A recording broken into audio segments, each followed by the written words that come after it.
માતાજી, રાધે રાધે ફ્રેન્ડ્સ। મારા ચેનલની આ પહેલી રસોઈ છે જે હું તમારા સાથે શેર કરવા માંગુ છું। એ છે દાળ ખીચડી। 8 થી 10 લસણની કળીને બારીક સમારી લો। 2 કાંદા, 2 ટમાટર ને મીડિયમ સાઇઝમાં કાપી લો। સ્વાદ પ્રમાણે લીલા મરચાં સમારી લો। 1 કપ ચોખા, એમાં 1 કપ તુર અને મગની દાળને મિક્સ કરી અડધો કલાક માટે પલાળી દો।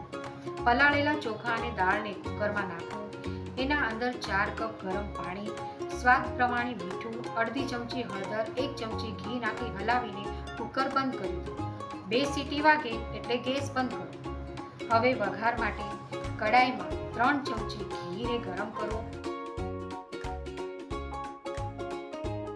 તેમાં 2 ચમચી જીરું અને 2 ચમચી રાઈને રંગ બદલાય ત્યાં સુધી ગરમ કરો।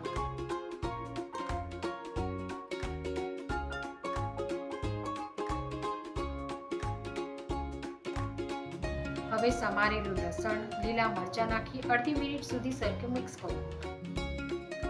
હવે કઢાઈમાં સમારેલા લીલા કાંદા નાખો। સમારેલા લીલા કાંદાને ગોલ્ડન બ્રાઉન થવા દો। કાંદા ગોલ્ડન બ્રાઉન થાય પછી સમારેલા ટમાટર નાખો। ટમાટર સોફ્ટ થાય ત્યાં સુધી મિક્સ કરો।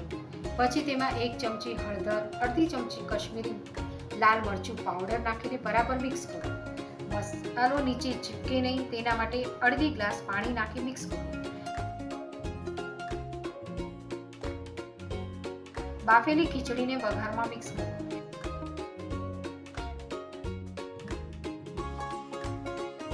ગાર્નિશિંગ માટે ઘી અને કોથમીર નાખીને તૈયાર ખીચડીને સર્વ કરો।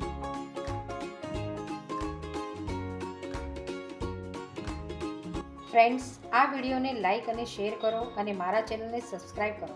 મારો વિડીયો જોવા માટે ધન્યવાદ।